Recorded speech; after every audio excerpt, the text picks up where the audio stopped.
He always tell me I didn't dunk on him. Yeah. Mike, you was in the frame, my guy. You was in the frame, son. You can't say it was Horace Grant. They were sitting on the bench, right? And Horace Grant was like in shock. And he looked over and seen Horace Grant like in shock. He's like, pop. Tapped him on the head like, he's like, yeah. What the fuck are you doing, Horace?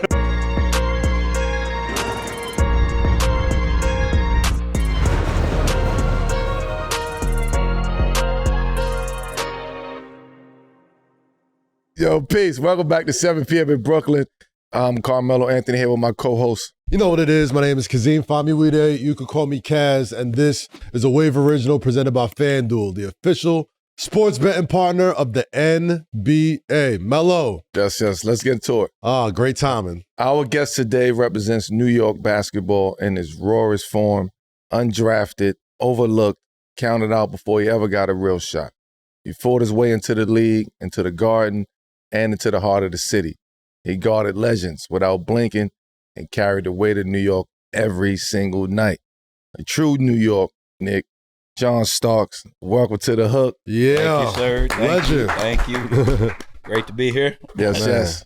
Finally. About time. I didn't want to put it on blast, but Time. It was in due time. So in due time. Little inside baseball. We were supposed to start at like 1 p.m. And then Starks called a producer who's like, yo, we was waiting for him.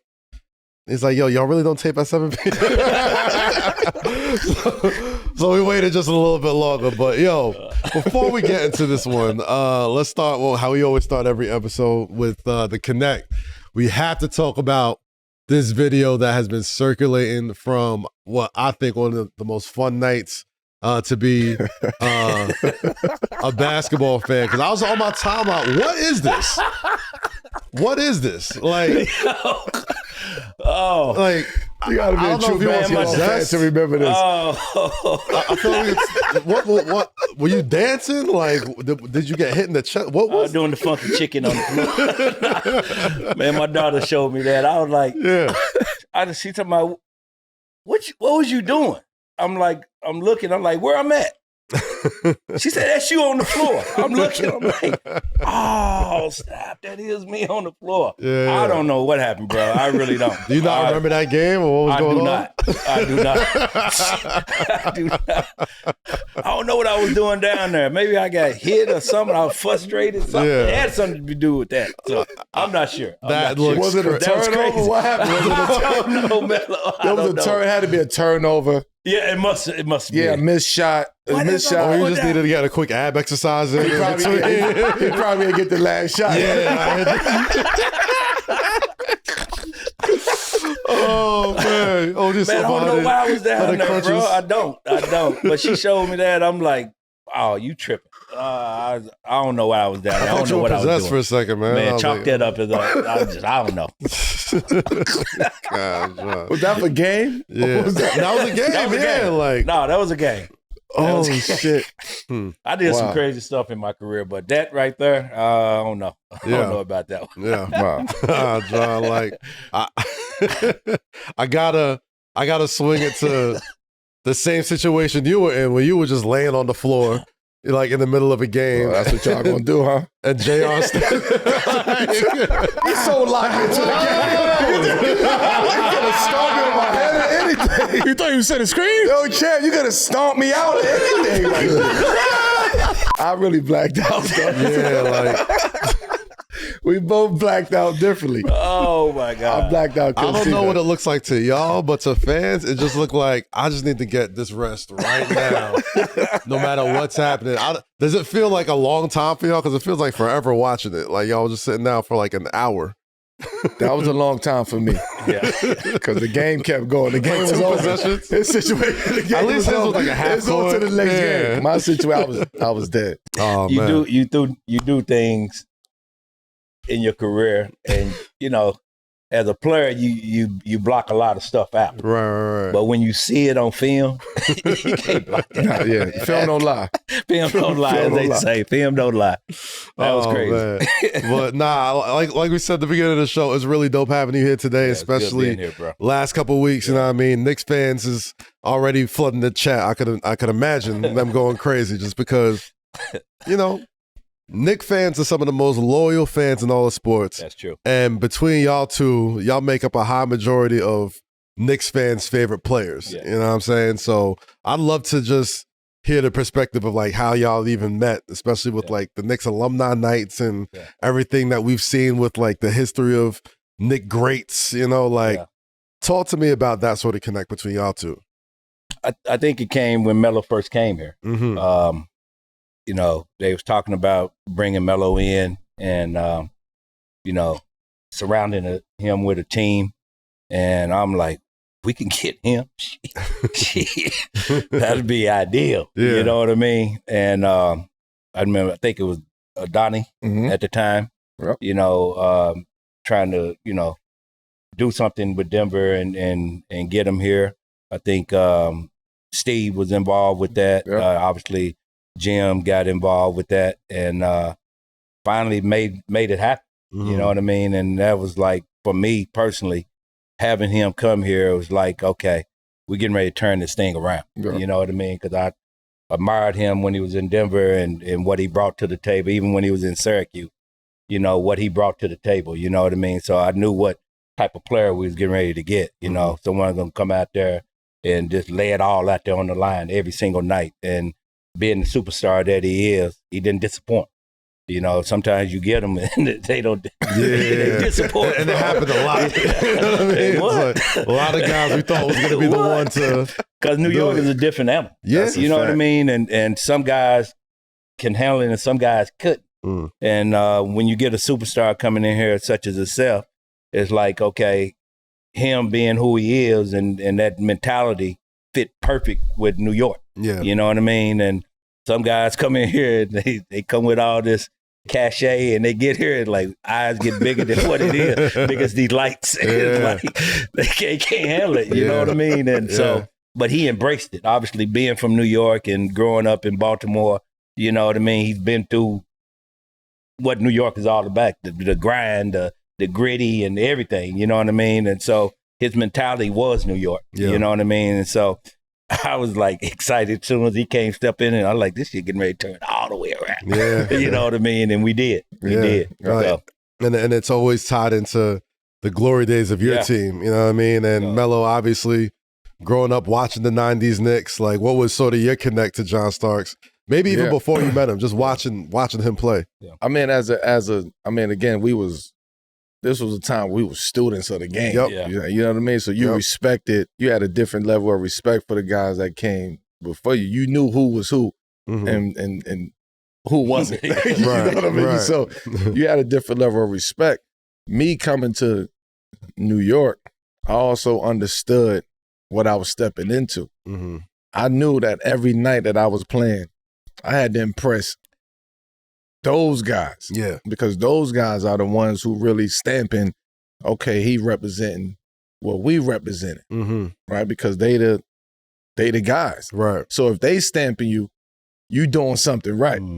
So in my mind, I was playing for those. I wasn't playing for everybody else. I was making sure that this group of guys really understood and appreciated what I was bringing and carrying on from what they laid down there on the foundation. So for me, that was really how we, you know, connected. Once I got here, it was, you know, I understood who came before me. And that was the level of respect that I gave them from day one. Right, you know I mean? I want to know what's going on over here. Like, what's happening? Like, they need to, you know, let me know the fuck going on. And they did that. You know, LJ, all those guys, they did that. Yeah, man. Like the dope part about that is I think fans got to like really see it in its pure form in the past couple of years with like the Knicks alumni row. You know what I mean? For like the big games. And even more recently, they had Knicks homecoming night at the Garden where y'all all just came back and was dope, by the way. Yeah, it was. Knicks of every era, you know what I mean, coming to the Garden. And not a lot of pro teams had that sort of like, you know, pride in a franchise and feel of a franchise. It really does that once a Knick, always a Knick thing really felt real, like seeing it as a fan. So, you know, to John, what did that night feel like for you being in that group and seeing so many eras represented, you know what I mean? Yeah. All on the same floor. Yeah. Had to pinch myself. Yeah. You know, knowing that you're one of the players that have made this franchise into what it have become. And, watching guys, obviously, from the time before I became here and then after me, Melo, and, it was special just being out there, because to get that much talent at one time took a lot, and we have to thank Mr. Dolan because that was a bill. Yeah, I can imagine. That was a bill. And to have all the guys back here embracing the love for this franchise meant so much. You talking about Bernard King, you talking about Melo, you talking about Walt, you talking about Earl, you can just go on and on, Patrick, just go on and on from each era. And it made it such a special night just for the fans, and to have all those guys there at center court and get that appreciation that they deserve, you know what I mean? Because they put in the work, to make this franchise to what it is today. And the Knicks fans, like we say, they love New York. There's I know no it's a fan football, base. baseball, hockey, but it's a basketball town at the end of the day. Facts. And they appreciate, I think, the organization and bringing all of us together so they can show their love for the guys out there on the court. And so it was just amazing. It was just amazing. And me being part of this organization since 2004 from a off the court thing, just, man, you got to pinch yourself sometimes. Yeah. So I'm very blessed, bro. I really, because I never thought as a young kid growing up in Tulsa, Oklahoma, that I'd be in the Mecca, playing basketball like I did, and now working for the organization, and it's just special to me. It's very special. I mean, you are, when you talk about heart and souls of the Knicks, right? Like the reason why like Knicks fans gravitate to specific teams is because of like a style of play, you know what I mean? And you represent a lot of that. So like, Melo, from your perspective, going in there and seeing the legends of Knicks that you're a part of, and especially the year you've had, like how was it from your perspective being at Knicks Alumni Night? It was super dope. Like John said, when you, again, that's why I say the Garden is a different animal. Yeah, you had the game going on, right? That's one event that's happening. Then you have just in the back, just everybody in the back, right? As far as like conversating and old stories and like sizing people up. I'm sorry. Yeah, that's what I want to get into. That's what I want to get into. Everybody, hold on, let me see. All right, hold on. All right, BK, hold on. So that naturally happens when you just put guys. You get a bunch of alpha athletes in one building. Yeah, and you also talking about guys who may not have gotten the recognition that they deserve for representing, New York and being a Knick. Right. They was there too. You know what I'm saying? So for me to just be there and just be one of the guys, like, damn, like this is dope. Yeah. I'm still young enough to, and as far as like to the guys that's playing right now too, you know what I mean? So just to be like that conduit, that bridge between the guys on the court and then the guys that's in the that's coming on the court at halftime. Yeah. So that was a hell of a feeling. It was a fun night. We fucked up the game, but that was a fun night. That was a fun night. Y'all all looked lit. Like there was like cameras. They were showing like footage from the dinner. If you watch the MSG coverage, like y'all just looked like y'all were having a ball the entire weekend. There was a clip going around on MSG where I think, that y'all at that tunnel, you know what I mean, right before Celebrity Row. Fire. A lot of lies. A lot of lies going on. Clyde crazy, man. But you talk about this, sharing the stories as well, man. No, I was sharing the stories. Yeah. Like, I was surprised, honestly. I was surprised to see that many of us back there. Right. Yeah. Like, I look up and I'm like, oh, shit, like that's Kenny? Yeah. Like, no way. You know what I mean? Like, I ain't seen Kenny. I've never seen Kenny. I'm like, yo, that's Skywatch Walker? Yeah. Word. 7. That's 7. Yeah. Word. Okay. Boom. Oh, this is a special night. Yeah. When you get guys like that popping out, Yeah. then you know it's a special night. Exactly. Yeah. 52 of them. Yeah. I'm sitting there counting.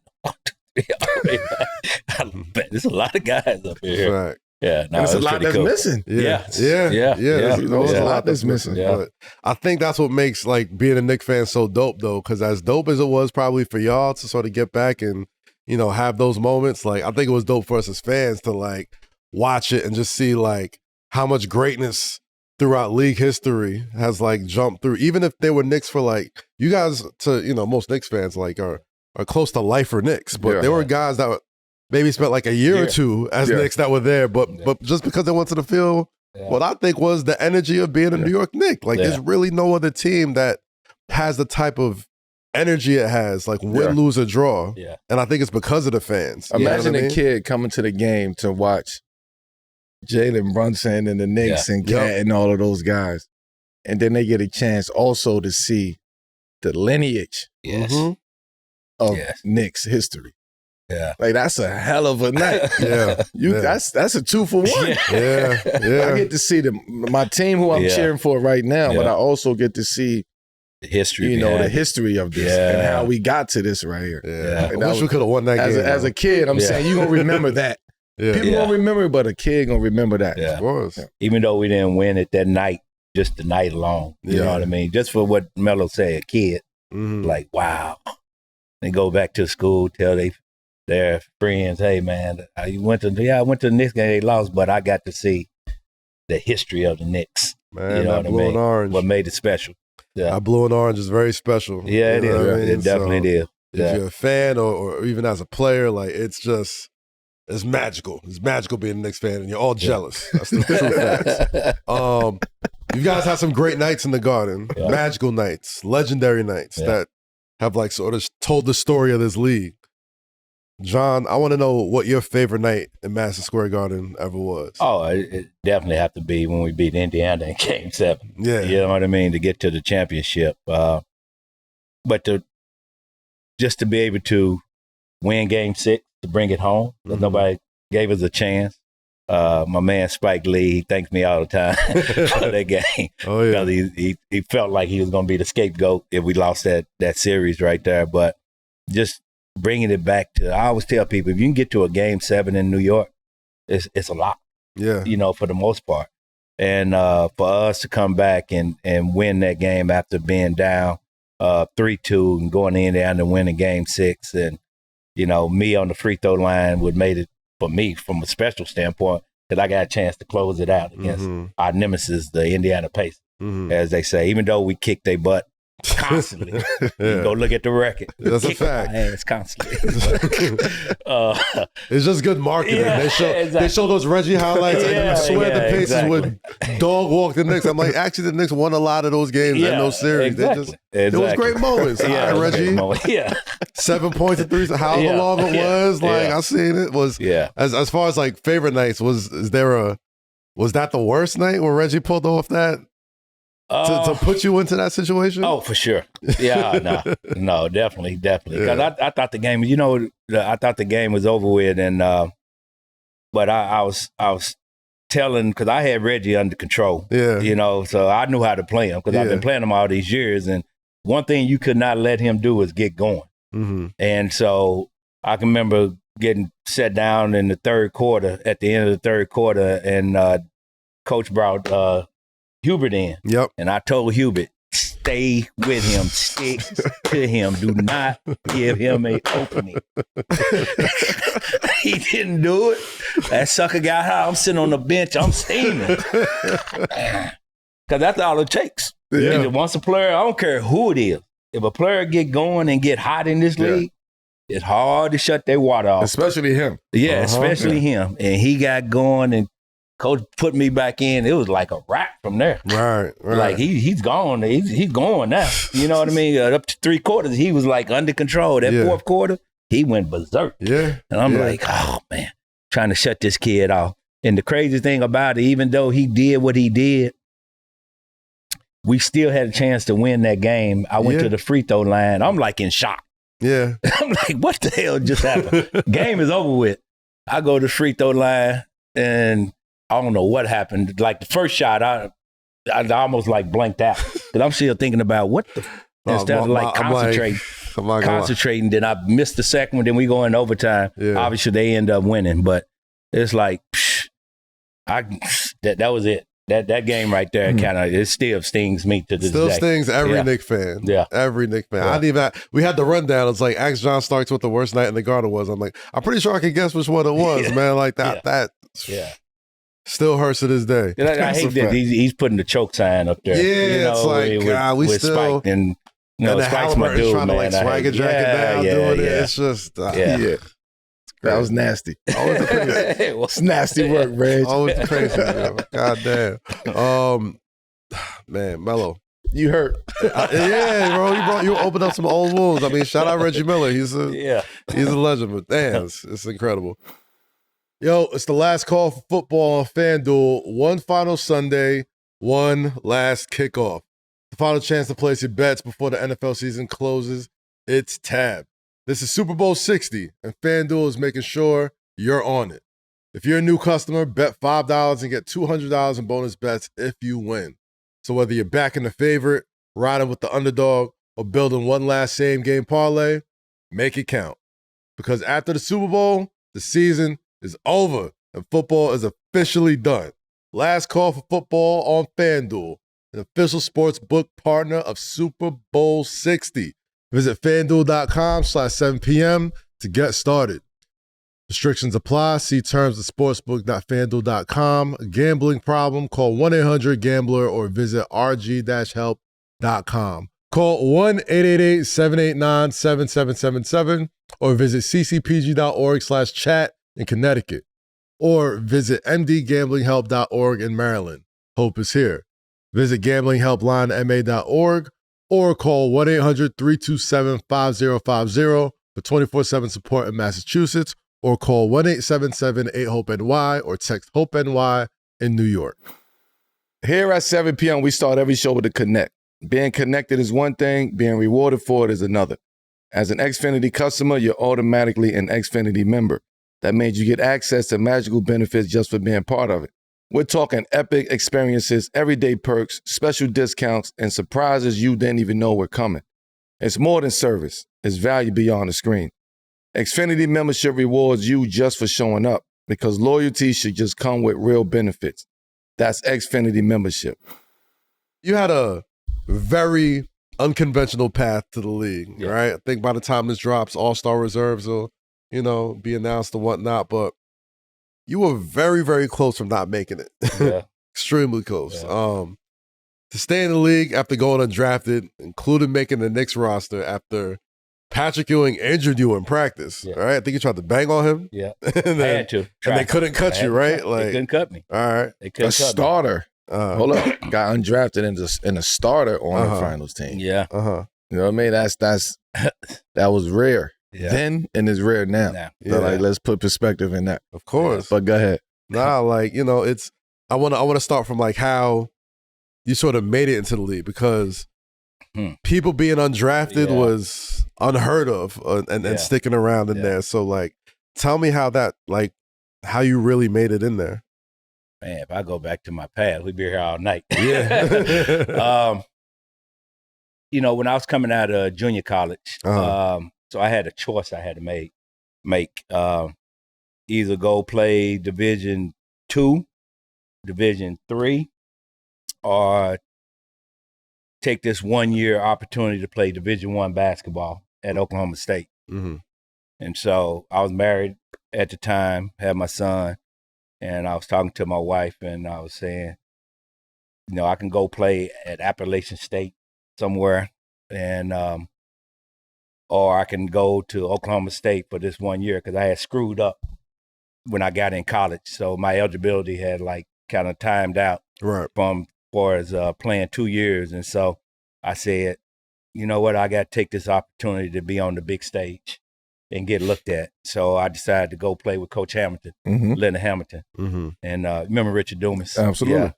And so he was coming in as a freshman. So he was my homeboy from Tulsa, Oklahoma. And so I said, you know what, let me just go and try to, this one shot at stardom in a sense. And so came in, had a great year.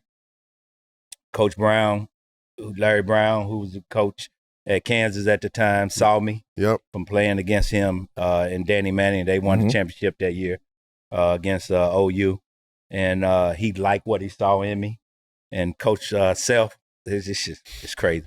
Coach Self was my assistant coach. Wow. You know, at the time. And Coach Self and Coach Brown was friends. And Coach Brown ended up taking the San Antonio job. It's just crazy how this stuff happened. Yeah. And he told Coach Self if he was going to draft me, he'll have me out at a school. We can talk about this stuff now. I was about to say, like, I think statute of limitations from that time period. The way college basketball now, this is exactly child's play. Child's play. But he had me out at a another college and take me in the next year's draft. It so happened I was getting ready to go play for.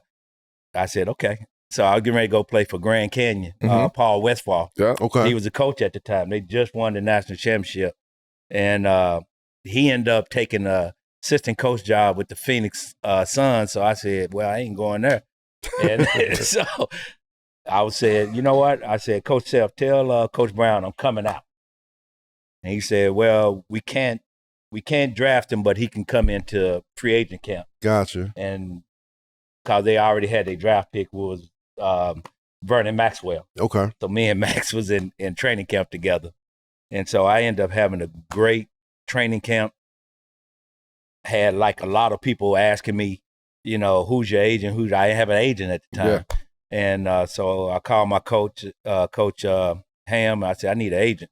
So he gave me Ron Grinker. I don't know if you remember Ron Grinker. I heard the name. But he gave me Ron Grinker, and then Coach Brown said, John, you know, we can guarantee you $10,000.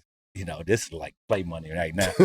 We guarantee you $10,000. I said, well, Golden State is offering me $50,000 guaranteed to come in. And, you know, I have a kid at the time, and I'm like, so me coming out of school poor, and I'm like, 50,000, 10,000, 50,000, 10,000. That's not even a question. I like 50,000 guaranteed. That's not even a question. That ain't a question. Then I said, Coach, and because I just want to be loyal to him because he gave me an opportunity to come in. A shot, yeah. I said, if you can go get, you know, your owner to guarantee me the 50,000, I want to play for you. He said, okay, let me see.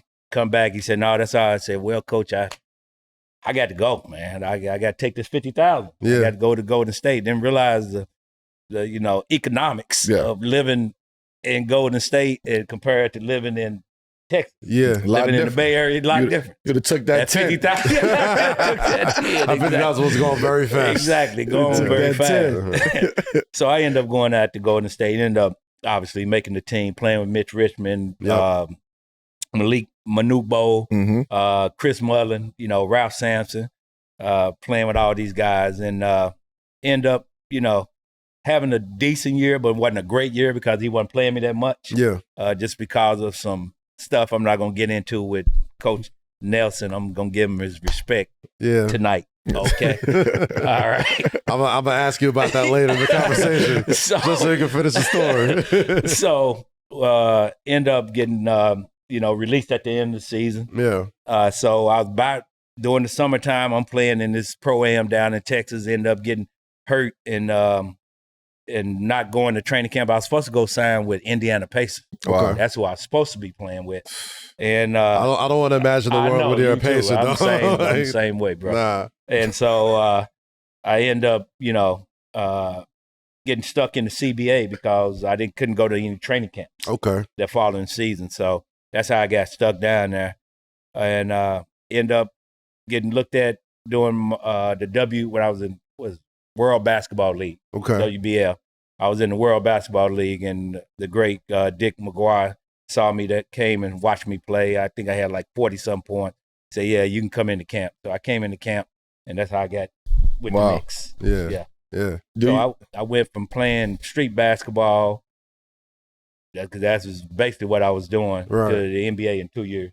Damn. Yeah. Do you feel like going undrafted gave you, like, your path was that much harder, probably 2-3 times harder than the next player who had more of a linear path. Oh, no question. Yeah, it's a much harder path when you don't get drafted because, you got guys that's coming in and they first and second round draft pick. They looking at them over you. Yeah. And they treating you totally different than they are treating the first round or second round player. So your mentality was going there, I'm going to destroy whoever's in front of me. It's because when I went to go back to Golden State, they told me, hey, this guy, I'm not going to mention his name, but this guy, he's in front of this guy, you got to beat out. I said, him? I said, okay. Yeah, bet. Yeah, my whole mentality was like, son, you got a wife, you got a child, you got food, you need all that. Yeah. And I'm like, okay, I'm going to go in and destroy it. And I literally, like, my whole mission was to let him know I'm better than him. Yeah. That was our whole mission coming in there. It didn't take long because he was up out of there. Yeah, he was going quick. Yeah. It didn't take long. I'm just telling you. It didn't take long. You already know, Melo. That mentality, bro. Yeah. Once you tell me that's that, Yeah. it's go time. It's go time. Yeah. Don't hold me back. Exactly. Exactly. Man, and I think one thing to really put in proper perspective of how much John Starks of a dog he was, a first in the modern NBA and still one of only 5 undrafted players to ever become an all-star. With Connie Hawkins, Ben Wallace, Brad Miller, Fred VanVleet, and you. Wow. I didn't know that. Does that give you validation on how, or, how did it make you feel to sort of know that, like, all-star game's about to happen right now, like, to make it the way you made it, seems like the road less traveled. Man, I didn't know that. I think it makes it even more special because you're giving people that not given that chance a lot of hope and a lot of understanding that just don't give up on yourself. You know what I mean? That you got opportunity. If it's inside of you, just let it come out. You know what I mean? And that was my mentality. It's like, you got to show the world that you belong. You know what I mean? Because I knew that I had the ability, and I can remember getting it's like this. When I tasted being around all-star players and when I went to the dunk contest, I'm like, dude, you can do this. Yeah. That's exactly my mentality. You got to because I was around it, and I'm like sensing everything that's going on. And I'm like, son, you could be an all-star. That was my mentality. And so that even amped up the workouts. Yeah. You know what I mean? Yeah. They're like, okay, your goal was to be an all-star, and I came back with a whole different perspective that following season. And so it's no better place to be. And Melo done it thousands and thousands. It can get old with him. He done it thousands of times. But I can remember being at the All-Star game, and we was in the locker room. I'm in there with Reggie and all these guys, Shaq and all these guys. And I told him, I said, listen here, fellas, I know this All-Star game. Sometimes it could be just like, just go out there and BS around. And wasn't. I said, I'm. This may be my first and it may be my last one. Yeah. I said, we coming to play. Yeah. And we came out that locker room. We came to play. We ended up winning. I was like, I ain't BSing around, bro. Like, bro, that's taking advantage of the opportunity. You got man. to. You know what I mean? You got to, because you never know when you're gonna get back there. Yeah, I feel like there's so much conversation about like the competitiveness of All-Star games. Yeah. Go back and watch them All-Star games that John Starks played. There was no question. You know what I mean? No if those fouls games got serious at a certain point in time. It's more of a pride thing. Yeah. You know what I mean? You got to have pride in yourself, and when you step out there on the court, man, you got to come with it. Every single time. That's just the way I grew up and the way I was taught. Especially playing against my older brothers. He used to tell me all the time, I don't care if you're playing against me or whoever. You got to bring it every single time. Yeah. And so whenever I step out on the court, it's competition, with me all the time. It's like, I ain't out here to play with you. Yeah. So. Yeah. I think, damn, his competitive drive, bro, like. They got you ready to play. Bro, I'm like, yo, if you think about 90s Knicks, man, John Starks has just been like that dude that was. Just brought the energy to the Garden, man. Like, there's so many moments that I think of just like with you and Patrick Ewing and just the way that Garden just came alive. Like, it really is the beginning of a lot of people's my age or a little bit younger, like their fandom of the Knicks. You know what I mean? Like that team with you and Pat and Oakley and Mason and you know, all those legends together. You know what I'm saying? Like, yeah, you had to be competitive. Yeah. Like I feel like everybody you ever talked to about those 90s Knicks all had that same mentality of just ultra competitiveness. You look at the guys that we had on that team. We was like rough riders. Yeah. You know, every last one of them. You know, these guys, wasn't the most athletic team, so we knew that we had to come in and just beat you down for 48 minutes. We gonna beat you down. When we get to the fourth quarter, we laughing like they huffing and puffing. We ready to just get going. You know what I mean? Yeah. It's because Rouse made sure that we was the most in shape team. You know, and with how we practice every single day. We was talking about this the other day. Who taped doing shoot around? Yeah. Nobody taped doing shoot around. We tape and we practice. Yeah. You know, especially we coming off some losses like we had, Knicks just had. Right. Oh, we know shit, there's gonna be one of these damn practice for shoot around. Yeah. And you coming with it. Yeah. You know what I mean? So it's like you building that toughness, you know, that you got to have here in New York, because this is not an easy city to play in, you know. And you watch players, they say if you can make it here, you can make it anywhere. You look at Sam Donald. Yeah. He got chewed up. You can go through so many. Look Chewed at up Daniel here. Jones. Yeah. You can go through. You can go through it, bro. You know what I mean? Because it teaches you, you know, that mentality of being tough. And you're gonna go through some stuff here that you probably not gonna go through in other cities. And so I tell people, I didn't play in the Bay Area. I didn't play in Chicago for a week. I played in Utah. Nothing like this city here.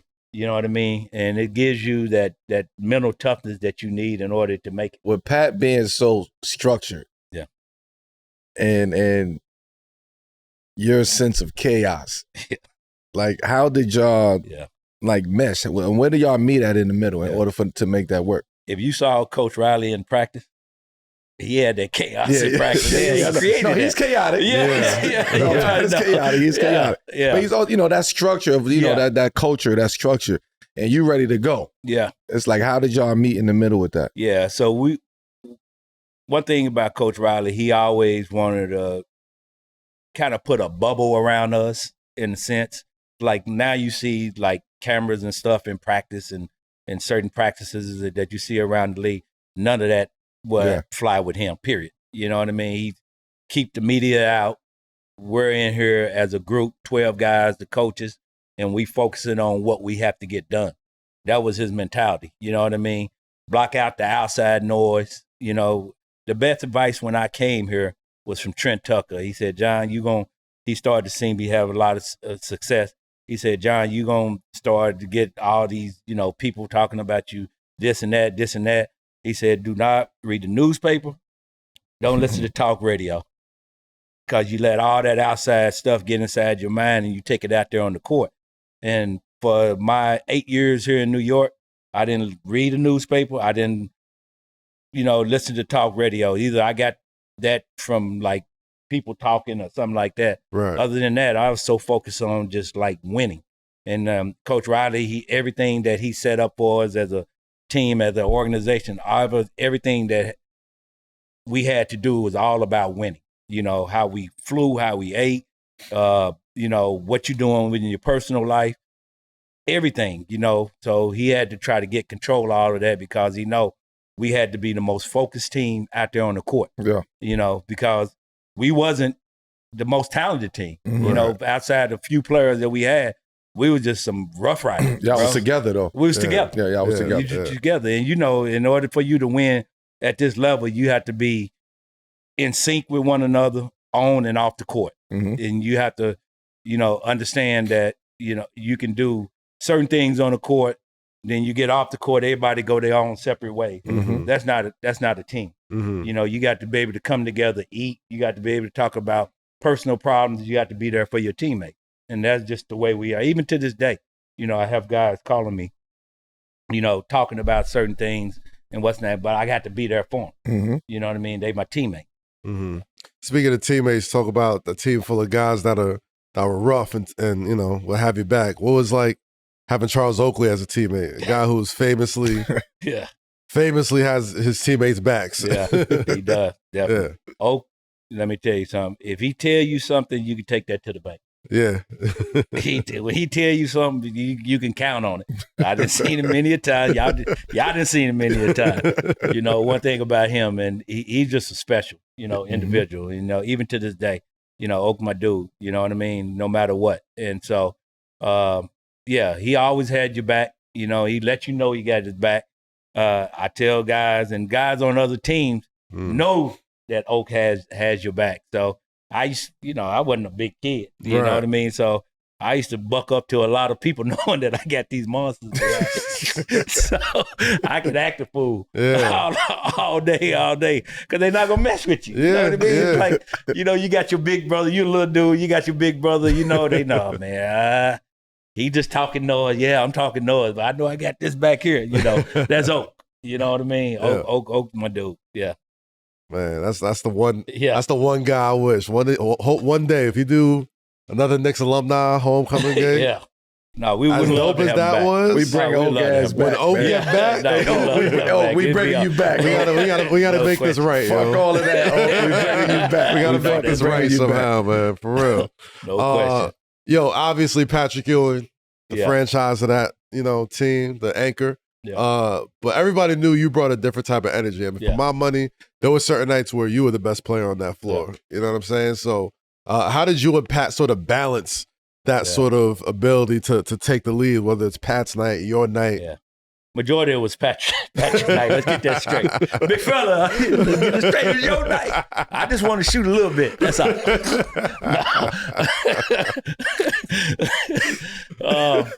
No, we worked hand in hand. Yeah. You know what I mean? Our signature deal was the pick and roll. Yep. Was a side pick and roll. And one thing about Patrick, he likes when you give him the ball. Yes. And so my whole thing when I came off that pick, either I'm going to drive, but I always knew I had him on the right. I'm going to kick it to him all the time. So that kept me on the court early on in my career. After that, I started shooting that thing.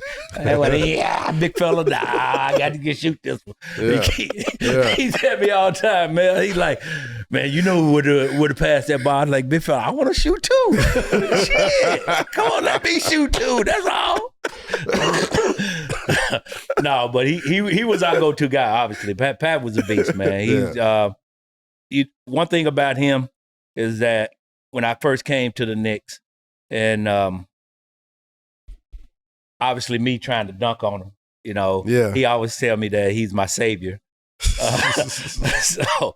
But what he gave me was a lot of confidence that he believed in me. Yeah. Because Patrick don't trust a lot of people. Yeah. And you have to earn his trust. And so when I knew that I earned his trust is because he asked our trainer to put my locker right next to him. Uh-huh. And you know how special that is as a star player because he believes in you, he confides in you. And so we used to talk all the time during the game, what we doing, this and that. And so that's when I knew that, okay, I didn't got, in his circle. Yep. And so, and after that, we just kind of rolled with it. You know what I mean? And so we used to, do everything together, and so I have a lot of respect for him. He understood that I was just all about winning. Mm-hmm. I didn't care about the awards or anything like that. Every time I stepped out on the court, it was just about solely going out there, winning and playing for the fans. Mm-hmm. And that's what my mentality was. And so he appreciated that. People don't understand the things that he had to go through in order to take that court every single night. Yeah. The pain that he had to deal with, I don't know if I could have dealt with what he dealt with, as far as with his knees and stuff. But he felt a belief that he had to be on the court as our leader every single night and for the fans. And the fans should, I think now they really truly appreciated what he brought to the table. Yeah.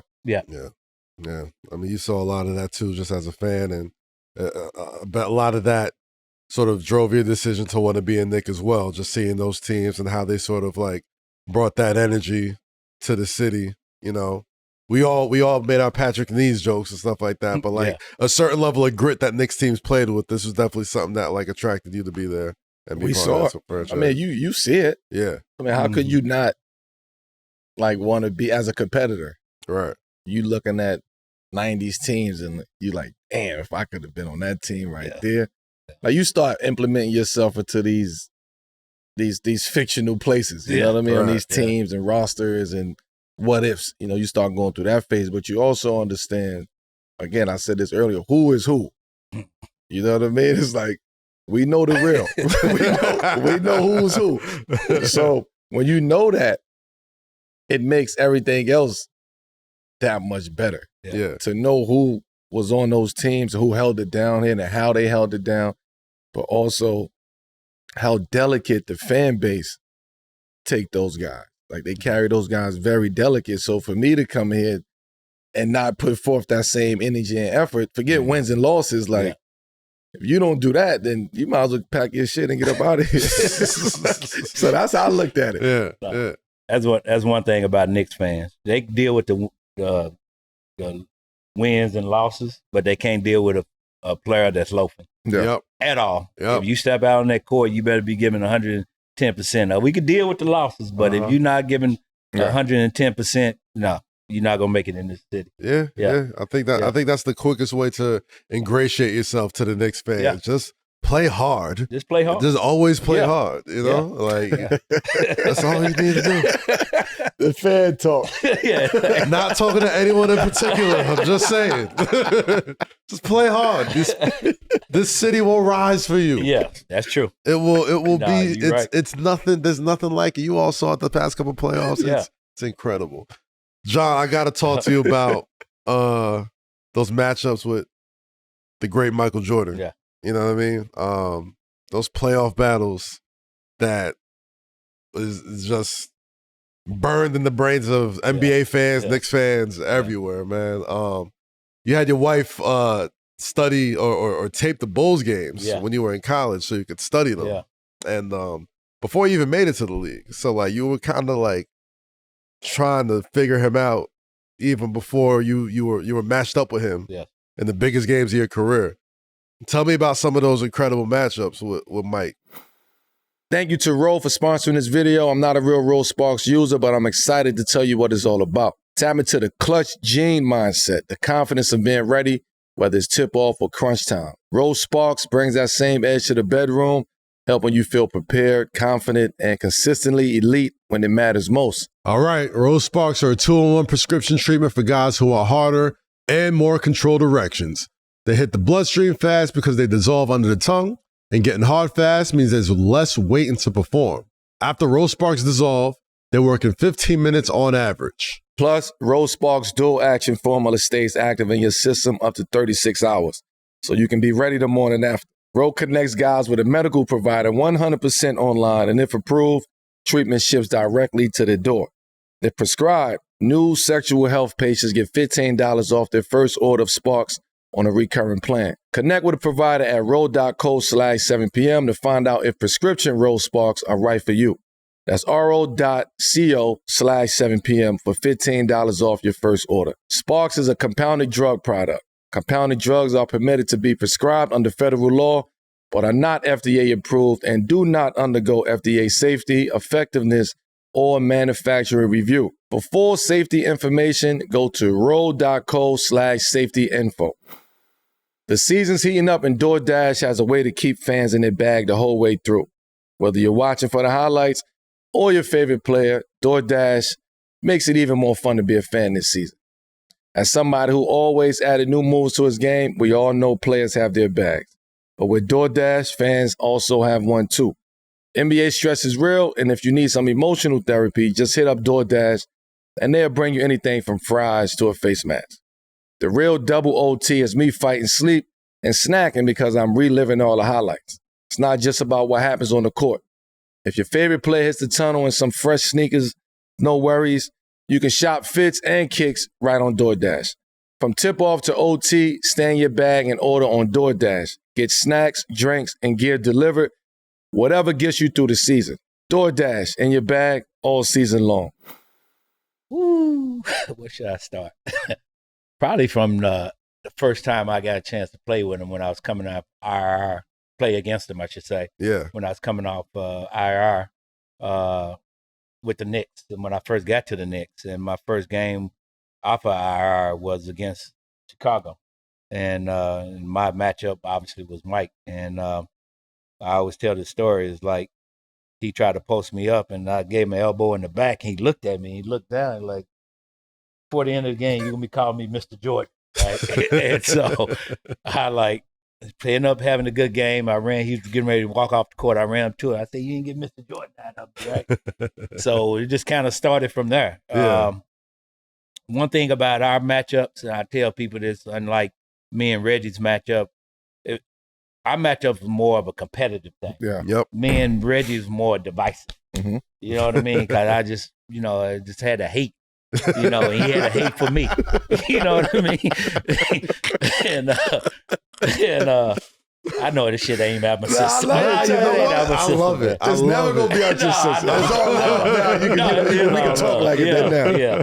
And but me and his was more of a competitive situation, man. And we used to go at it, and I used to tell Patrick, man, don't come help. He said, if I don't come help, he gonna score 40 points.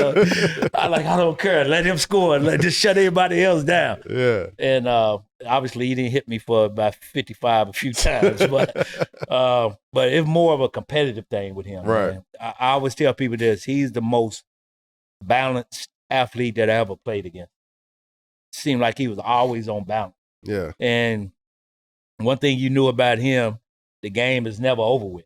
Even when you think you got the game won, it's never over with him because he plays to the buzzer. Yep. You know what I mean?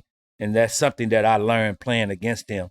And that was my mentality, is play to the buzzer. And he was just his will, and you could just see it in guys' faces when they played against him. You know what I mean? Because you knew he's going to do something special. Yep. Every single time.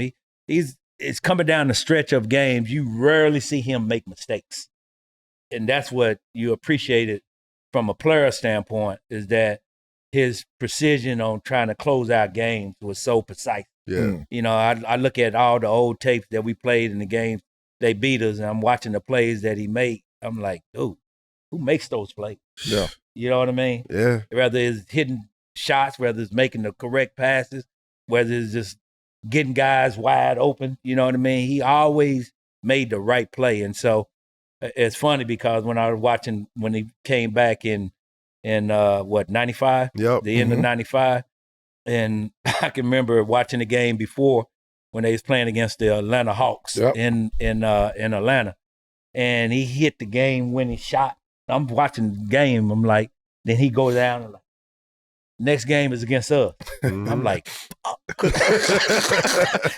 because he was struggling up to that point, right? He woke up. I was like, he come to the Garden. You know how people are when they come to the Garden. Of course. Everybody had to put on their best show. There was still a little part of you that thought like when he wasn't gonna play baseball, like, all right, maybe he's not like the great Mike yet. You know what I'm saying? Like maybe that guy's gone. But that game was you already saw it. I already saw it. He'd have been a part of it. He's like, this looks very familiar. He played in Scottie Pippen's charity game. Yep. And this is the first time I got a chance to play with him. Mm-hmm. So Scottie had put me and him on the same team. Yep. And Scottie had kind of like stacked his team a little bit. And I remember Mike coming out of the locker room, he was looking at the team. He said, just pass me the ball. He's been playing baseball. Right. Bro, right. he's been playing baseball the whole time. Man, he came out there and scored Scottie. Him and Scottie was just on the island by themselves. And everybody just moved to the side. Oh, man, he scored Scottie. I think he had like 50-some points. Sheesh. And he something walked to up prove. to Scottie and told him, don't you ever stack the team against me again. Yeah. And walked out the court. Oh, man. I was like, Damn. that's what makes him Michael Jordan. Man, you know what I mean? That's what Scottie kept talking about. Come on back. Come on back, yeah. Come on back. We all felt that Scottie one, bro. Madu, man. That was just like, that's when I saw, like, when you see great. Yeah. You know what I mean? It's the greatest that he to could ever step do it. off a baseball field, Yeah. come play, because they was having trouble selling tickets. Then I guess, Scott obviously asked Michael to play. Yeah. And as soon as they announced he was playing, them skyrocketed. within the hour. Yeah. All the tickets sold out within the hour. That's when you know you're around greatness, man. When you get appreciated like that, and your name just like it's like here. Yep. You know what I'm saying? And no matter what you do, you know, it just is. He's special in that way. Yeah, I have to say he's special in that way. Even though y'all was like heavily competitive, Yeah. Like, there's times that you've spoken out in support of MJ.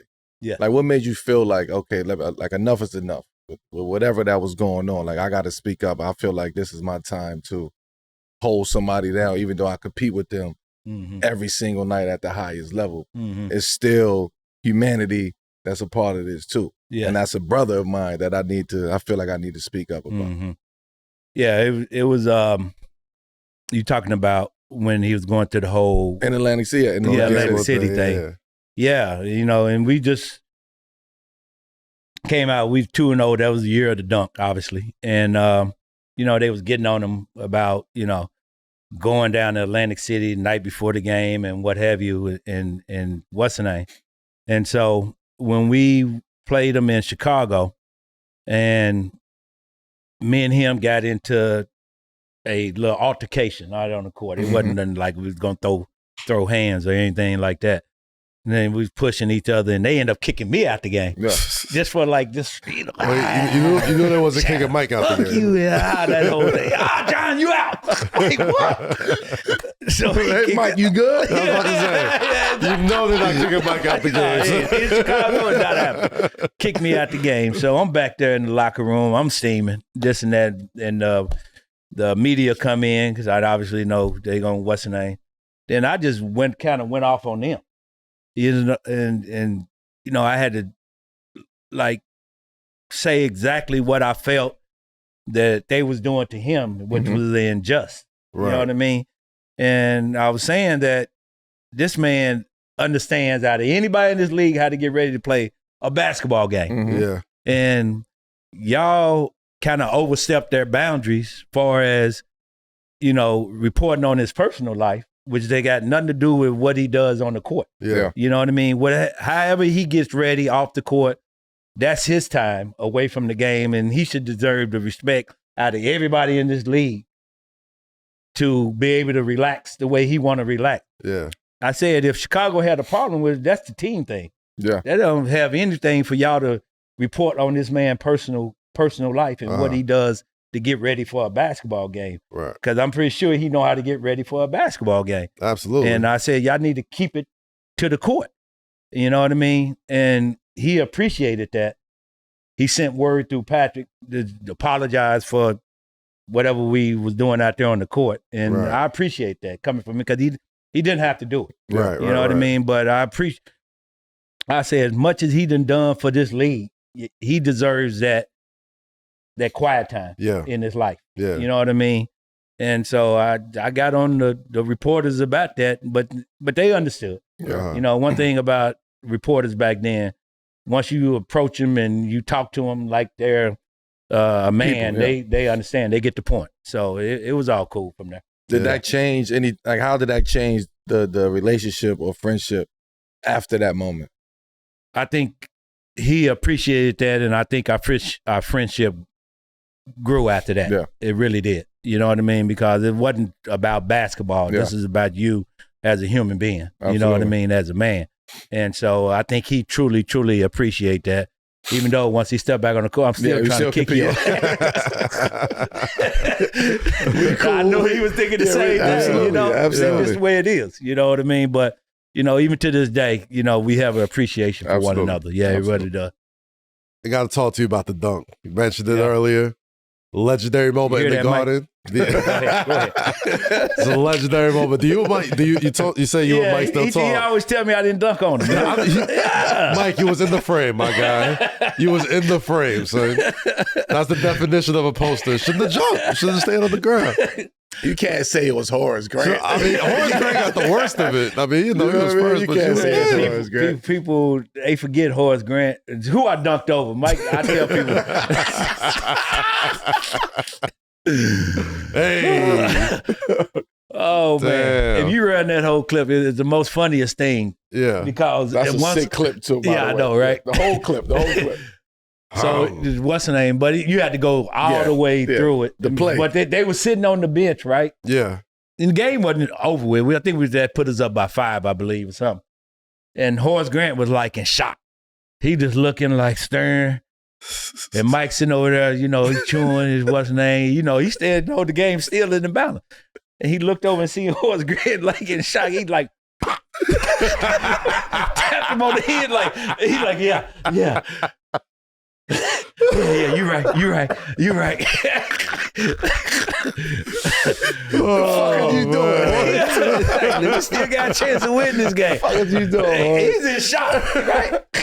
Oh, yeah, I've seen somebody dunk before. Yeah, It's not just even as a kid, the how loud the guarding got off that dunk. I think that's probably why he was in shock. Oh, man, anybody would be in shock. Anybody would be in shock. Like, I still to this day. Way to hold Horace down. He was in shock at the noise, not the dunk. Yeah, exactly. Yes. Why you slap him, MJ? You run that old clip and I'm watching it. It's like, pop. Game ain't over with. Oh, man. All right, man. Let's get into our Imagine That segment, man, presented by Xfinity. Yeah, man, of course. Current news right now is our Imagine That being based around the availability of Giannis Antetokounmpo. All right, that's 3 teams that he's possibly been linked with as far as being traded before the trade deadline next week. So the Warriors, the Knicks, the Heat seem to be the teams in the driver's seat as far as acquiring Giannis. So let's imagine that with each one of these teams, all right? The Warriors, say Giannis starts playing with Steph Curry. In your opinion, gentlemen, how dangerous does that make both of them playing off each other? He's the guest.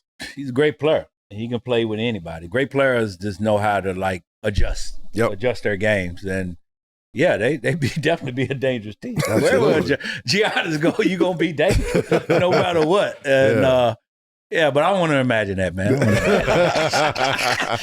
Let's get to imagine him here with the Knicks. I was coming next. Nobody wants to see that. But the second Giannis puts on the Knicks jersey, if it happens, what changes about this team's identity? And can Jalen Brunson actually possibly take a back seat if it helps the Knicks ultimately win a championship? Yeah, I don't, be honest with you, this is imaginary stuff. Yeah, imagine that. That's the segment. We just imagine No, but I think Jalen still be Jalen. Yeah. It wasn't, nothing changes with him. You know what I mean? They thought that when Carl got here, it's probably going to do the same thing. You know what I mean? Carl, he likes scoring. Yep. You know what I mean? Jalen, he's a great point guard. He's going to have the ball in his hand. Giannis will have the ball in his hand. But I don't think nothing changes with him. Yep. You know what I mean? He's that good. You know what I mean? How about the Miami Heat? They seem to don't want to see that either. I don't want to see that. I don't want to. Giannis and Bam front court not doing it to you. Does it feel a little redundant? That wouldn't work. Pat, one more run. That wouldn't work. I don't think that'll work. Knowing Pat like you know him, you don't think he'll try and make that work? Coach Riley, definitely. Coach is all about winning, man. Let me tell you. Yeah. Whatever it takes in order to win, that's what he's going to do. Yeah. Old school mentality. Man. Yeah, exactly. Do what you got to do. Get it done. Exactly. That's it. I don't think he's going anywhere, man. I hope it'll be fun. He's such a loyal. I tell people about him. He's such a loyal individual. Yeah. He might have got to the breaking point. You never know. Yeah. He might have got to that breaking point. He was crying. You didn't see him crying on the bench? I didn't see him. It hurts him to see him losing. Yeah. That's why. Exactly. When you're the heart and soul of the situation. Yeah. And you can't do nothing about it. Yeah. That's the emotion that you get. Yeah. It's tough, man. It's tough. But speaking about emotions, man, we have a moment, segment called 7 p.m. moment. That's that time where you. Now I understand the 7 p.m. Yeah.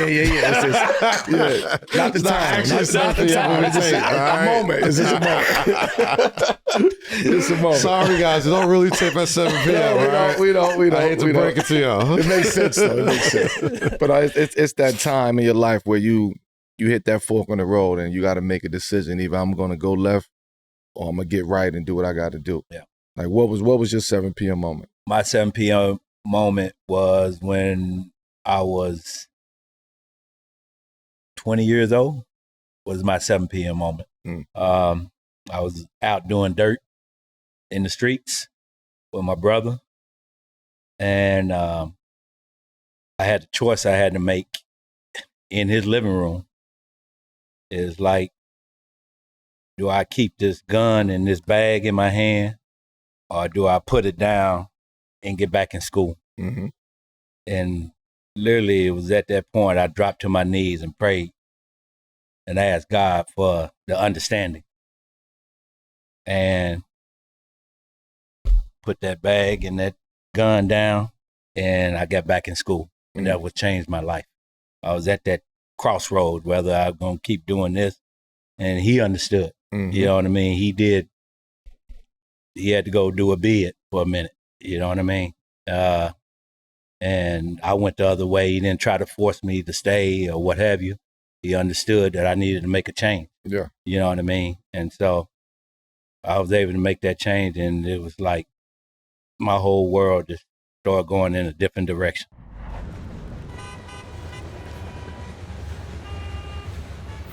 And let's tee up America's #1 segment. Fuck with it or fuck out of here. John, you know you had some coaches over your career. You know, Pat Riley, Don Nelson twice, Jeff Van Gundy, to name a few. But let us know if any coach you've ever played for was as passionate as Coach Christopher. Okay. Hey, yo. The clipboard bigger than him.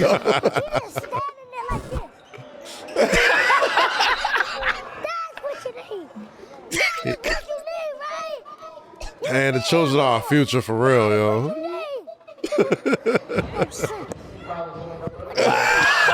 He took the knee.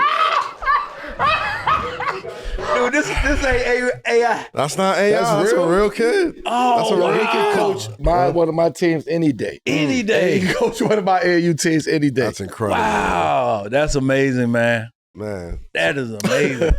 Yo. How old is that kid? He got to be, what, 6, 5?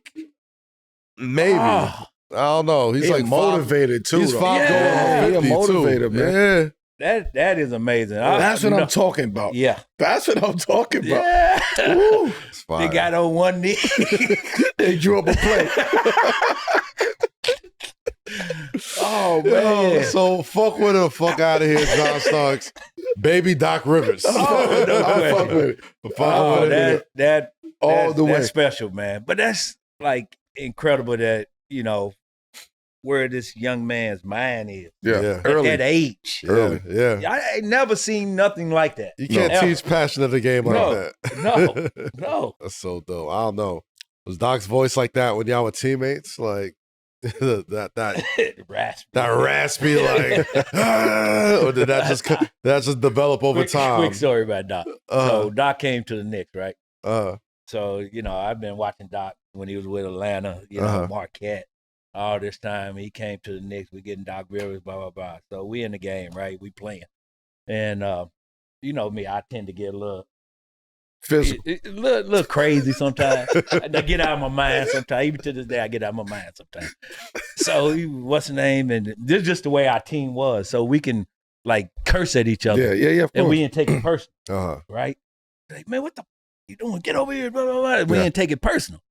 So Doc came. Doc did something. He made a mistake. I went up, hey, Doc, what the fuck? You doing this and that, blah, blah, blah. He looked at me. He said, come here. Yeah, Doc. I'm huffing the fuck. Yeah. He said, don't ever curse at me. If you know Doc is strong. Yeah. There's certain guys in this league you just don't mess with, and he's one of them. Right? He like, I'm about ready to looked at him, I'm like, okay, yeah, you're right. I won't ever curse at you again. From that point on, I'd never curse at him again. Try to hear that shit. Yeah, he wasn't trying to hear that. You can tell me what you want to tell me, but don't curse at me. That's a fact. That's Doc. Shout out Doc Rivers, man. They're going through it. Fuck. All right, let's get into the next fuck with it or fuck out of here. Steve got what, 2010s GQ photo shoots. I don't know what we're clicking on right now. Who is that? These are hey, yo. Whoa. That's what we doing? D-Wade. D-Wade? All right, these fits are kind of. Yeah, this is crazy. Yeah. This is 2014. This is crazy. What is this? Stevie Nash. That's Steve Nash? Yep. Hey, yo, who What that? the fuck is that? Who is that? That ain't Ray. That's Ray? That's Ray. Hey, yo, sorry. That's the body issue, though? The body issue. Yo, That's I'm like the telling only you, decent picture that's up there. there was a time when like these was like they was putting that shit on of the era though, like of that time. Not like that, a lot of not this shit was valid. I'm saying, just leave Russ alone. Yeah. You know what I mean? Just leave Russ. Russ got his own shit That's going Russ on. trendsetter right But there, Ray, man. I don't know what Ray was Nah, the Ray shit was crazy. I could vouch for everything, but Ray, like, there's no need for you to ever shoot jump shots like that. Ever. Not like that. Not like that, yo. That's insane. Oh, man. Hey, John, man.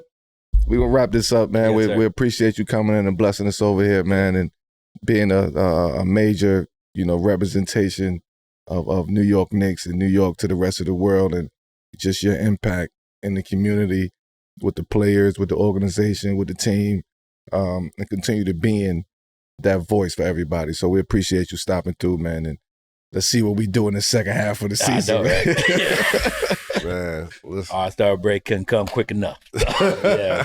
For everybody. Before we wrap this up, I mean, that game, the alumni game that y'all all were at, Knicks were looking shaky around that time. Since then, they've won 4 straight. You know what I mean? Like, they're starting to look like, had a nice win against the Raptors yesterday. Players only meeting. Players only meeting. Did it work? It worked. You know what I'm saying? It worked. JB, come on, let's go. It does. Okay. You know how many players meetings that we done had? Yeah. He did you it. go through it, bro. That shows you that you care about what's going on. Yeah. The teams that don't do that, they don't care. They just want to come in, play the game, go home, do whatever. But guys understand we playing for something. Yes. And so sometimes we got to talk it out. You know what I mean? To get all whatever bad blood, because we didn't have some. You talking about the crew that I had? Yeah. Some of the bad bloods when we had them player only meetings, everything comes out. Yeah, that's a fact. Everything you got to get it out there on the table Mm-hmm. and clear the air. That's the only way you can get through. Because this is a long season. Yeah. Yeah. Was there?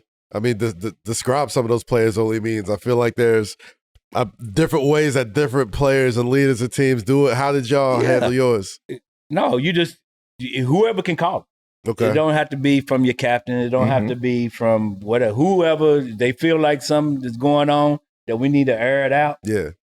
We had an open door policy, no matter who it was. And so we just sit down and we just talk about it. You know what I mean? My dog Macy, he tell you, I'm not getting the ball enough. We used to crack up about Macy about doing that.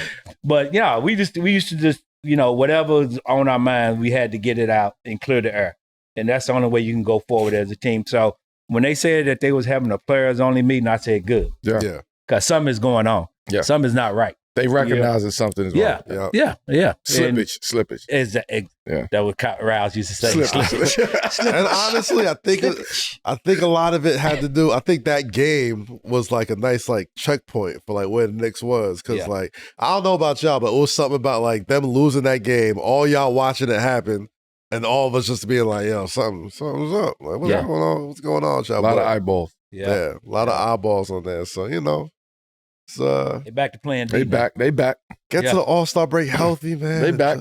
We gonna be all right, Knicks fans. Yeah. Still got a lot of season left. You don't got to jump off the ledge, Knicks right? fans live on edge, man. You know what I mean? We at the edge of the cliff. Week to man. week, it'd be like, yo, Knicks is that the fans, plan? What are we edge of the doing? cliff, man. Break all that shit up over God there. damn. Fire everybody. Yo, woke up this morning, it's back in second place. I was like, damn, good. Jesus, 2 weeks ago it was tough. You're going to go through the ups and downs. You're going to have that. It's going to be like that. Man, thank you, though, man. It's going to be. Whew, Prayers John home, Starks, Cass. Carmelo Anthony, Knicks fans. Hang on. We got a few more months left in this season. We're going to be all right. It's a 7 p.m. in Brooklyn, the Wave Original presented by FanDuel. You know what to do. Hit the button, subscribe to our YouTube page, the podcast channels. Leave a like, leave a rating, leave a review. Really helps the show out, as always. For our legendary guest, John Starks, the Hall of Famer Carmelo Anthony, my name is Kazeem Famuyide, and we'll catch y'all next time in the hook, people. Peace. Peace.